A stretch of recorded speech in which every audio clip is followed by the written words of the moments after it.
All about margin in our industry. We're in the baby market.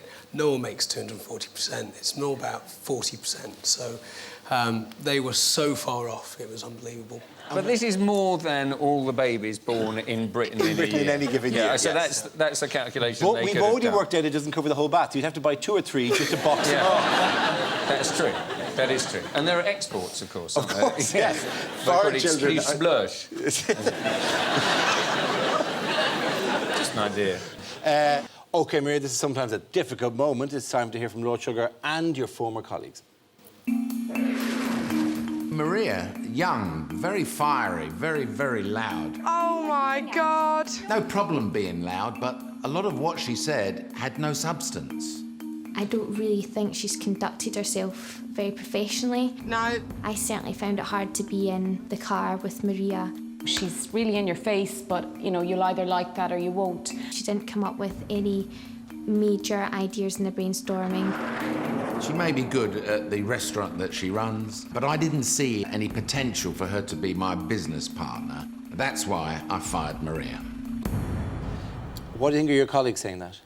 Oh, well, what are you going to do? Quite philosophical about that? Grand, OK. You're not going to be employing any of them, are you? Definitely not. OK, fine. Grand stuff. OK, cool. Where's the restaurant, by the way? In Sandwich, in Kent. In Kent. And where are the next 4 going to be? I want to do one in Tunbridge Wells, do one in Gravesend and Folkestone, and then somewhere around Kent. Just work around Kent. London's too expensive. Rob, Maria's journey on finding money to this process is over at the moment. It is a tough thing to do. You went on another television show. Yeah, we went on, took the Trunkies on Dragon's Den. It's almost 6 years ago I took them on, the ride on suitcases. The pitch started perfectly. It was back in the episode where Richard Farley was there, and I took him for a tour around the studio. He really enjoyed it. I think Theo got a bit jealous because I didn't offer him a ride, so he started tugging away at the Trunkies, and he ended up pulling off one of the towing leashes, and it all kind of fell over there and went downhill very rapidly. But kind of left the den thinking, oh my God, I've ruined my business. When this airs on the telly, how am I going to recover? But the public saw through it. We've sold over 1 million units. We're exporting to 62 countries. We've won over 50 awards for the product. And in fact, the last time I saw Theo, I was picking up Young Business of the Year award at the Growing Business Awards.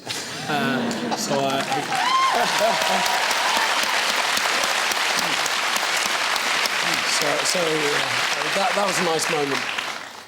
The boys did win it again this week, despite the revolutionary initiative of not letting the inventor speak in his own pitch.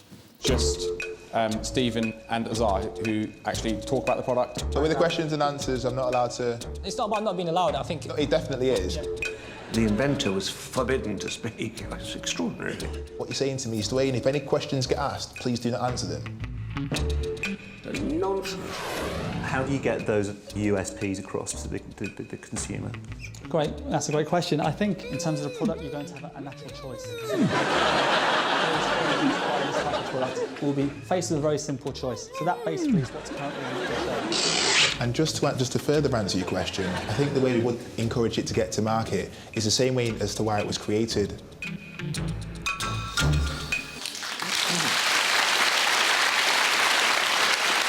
We're right in saying that the inventor is the best person to explain. Always the best. Obviously, you can't always present, but you're always the most passionate person, and passion always sells. I mean, Stephen's pitch was appalling. What was going on there? Yes, this is what you do, because you take the lid off it, take the top off it, like this, and then you go, oh, don't eat all this talk, all right? And then it all goes in here, you know, on the desktop, away it goes, you get an idea. And then, for some reason, apparently you use this to push it down. Yeah. As if this is what we've all been, you know, because it's just, my food is taking up too much space at the moment, but if I could possibly compress it, it's very difficult to see what's going on here. We actually created a model using the exact same technology. This is it here. And as you can see, it is incredibly difficult to actually compress. This has really been on the market for some time. Maybe you've seen them in some select retailers, like whatever. Yeah. Oh, thank heavens that now I can squeeze down my yeah, that's basically what's happening. And also, there's a hole here. What I love is the hole here. What is that doing? What is bleeding out of this thing? That's cabbage juice. Cabbage juice. Yeah, but I think the brilliance of it is that it looks like the love child of a cafetiere and R2-D2. I would buy it, even if it didn't really work, I think, because it looks great. I really like that product, and I would probably end up buying it. I'd probably end up buying it on the internet before I realised how rubbish it is.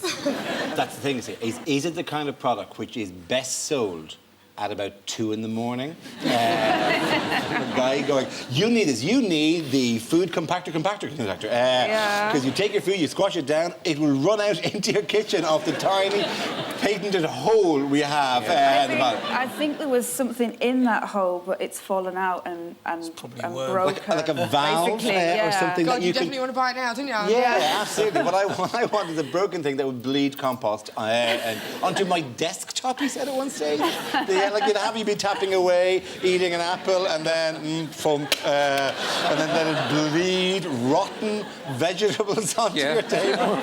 It's ridiculous, like whatever. But I also like the way that from a distance it looked like a sex toy, very discreet. From a distance, obviously. My God. Yes. I wouldn't know. Yeah. I'm glad I've never seen you naked. Loving the way you act like you haven't seen me naked. The Eco Bin won the day, but if Adam had his way, it could have been so different. Did you have any other ideas that you wanted? Yeah, I had a really good idea of rubber gloves with scourers attached to it. Magic hands. Magic hands. I like magic hands. Rubber gloves. Rubber gloves.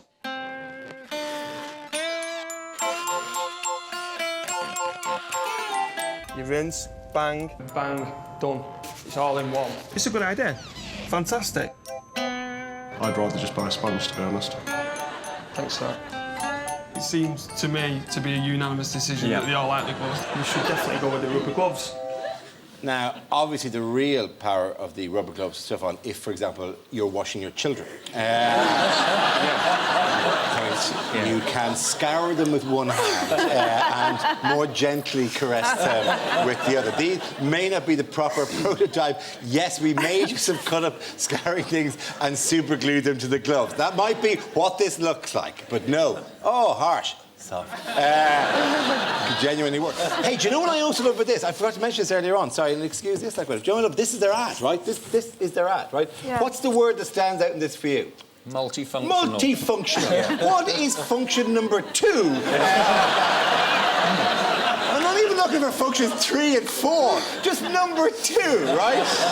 Oh, you can drink the stuff that drips out the bottom. You cannot,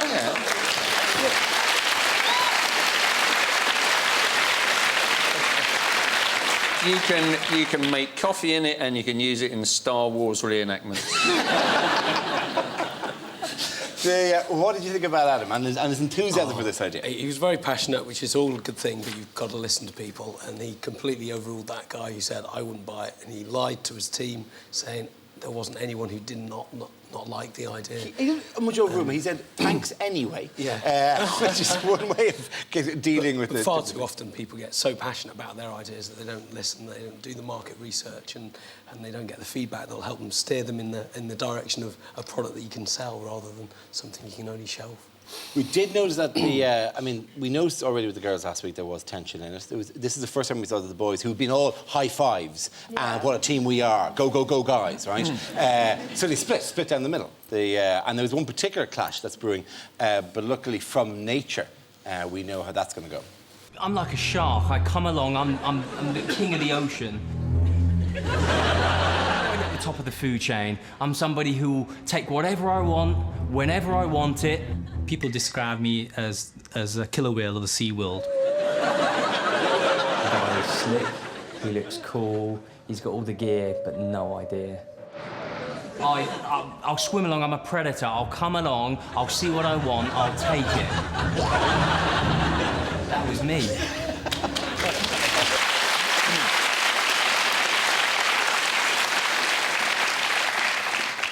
Are you convinced by the outcome of that battle, are you? No, because a killer whale would easily take a shark, wouldn't it? Yeah, I mean, quite obviously it would. They're much bigger. Yes, yeah. But you know, my point there is that if you're going to choose an animal to show you're intelligent, I mean, whales are quite intelligent, aren't they? But they're not going to be able to think up an idea for a kitchen gadget.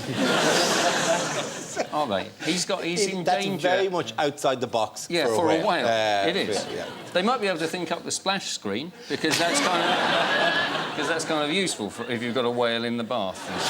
How did you find Azar? And Oh, he's really nice. He doesn't really say much, though. He just doesn't say anything. They don't? Does he sing, though? Does he go, ooh?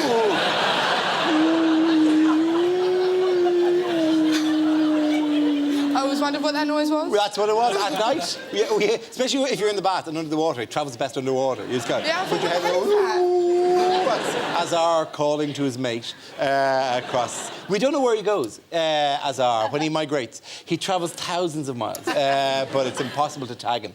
Did Ricky show you any of his wrestling moves? Yeah. Well, that's what he thinks that makes him an alpha male, doesn't it? He kind of goes, it makes me an alpha But male. he's not, you know that. Well, he is not in the slightest. I swear to God, he is the softest bloke I've ever met in my life. And they kind of like, he spends all of his like downtime, obviously, with his nose against another man's simmering content. No, he doesn't. He just not sits really there. that alpha male-ish, is it? No, like it's kind of not. sequin Honestly, cape, he just you sits know. there. I wondered whether he felt the need to go on about being an alpha male and how he wrestles because his name is Ricky Martin. Yeah.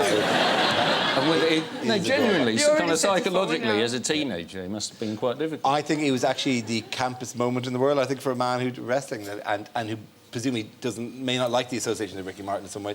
He went, basically, we've invented the bin. And it was the gayest moment in the show. It was causing a put down. We've taken the spotlight off you for a little while, Maria. But Oh, thank God. It's all right, keep going. Yeah, no, it's back on you, I'm afraid. Oh, great, yeah. thanks. We're moving to our vote. Rob, do you think Lord Sugar was right to fire Maria? Oh, here we go. Be careful. No, I don't think on this particular episode because it was all about the product and the product idea. OK. Grace? Yeah, I do think he was right to get rid of you, and I think you've had a lucky escape. And I think that you should go and do what you're going to do anyway. And I look forward to coming to all of your restaurants. Because I don't think that you should be tied down by something so corporate. I think you should just go and do your own thing. You'll make your own money anyway. Good luck. Thank you. Hugh? No, I don't think he should have fired you. You know, it's about the people who are going to create ideas, and I think you're much more likely to do that than Jenna, who I think should have gone. It's your turn here in the audience. If you agree with Lord Sugar, hold up fired. If you don't, hold up hard. Oh, it's very, very tight, but... Oh, it's so more green. Yeah, you're going to go for green. You're going to tell me it's green. What the hell? It's a draw. 50-50. Yeah. Could have gone either way. OK. As ever, we want to send you on your way, but with our good best wishes and also Thank you some very sort of much. gift with which to remember us by. Yeah. No, this could be useful for you. Because there may be other situations in which you find yourself making the same mistake. Can I have the gloves? If so, no. I want you to wear these glasses, so therefore you can sleep as much as you want behind Thank you very much. people will... I'm so lovely.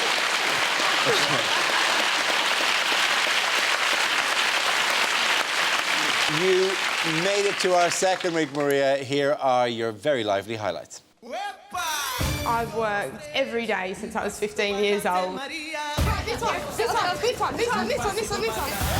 couldn't sit down for like 10 minutes. Oh my God. I'd be bored.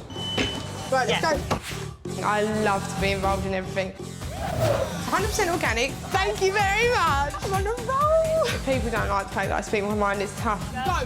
Stop. Say what you got to say. It's done. Maria is a lovely girl and someone I'd be friends with. Well, thank you very much. I think that she's a real star and she'll go a long way. Regardless as to how long I've got to work for it, I will get what I want eventually. Ladies and gentlemen, Maria O'Connor.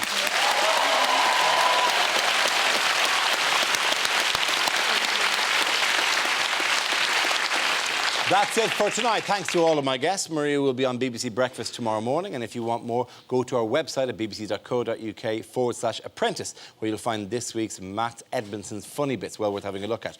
Next week, the candidates have to create a new condiment, but this is a task, the pun writes itself, that someone's not going to relish. It's too thick. I'll pour it. It's unbelievable. We've been stood here for 10 minutes now. I need a definite answer back. Product won't work. It's very, very complicated. There's a lot to take. Yeah, all right. There'll be problems.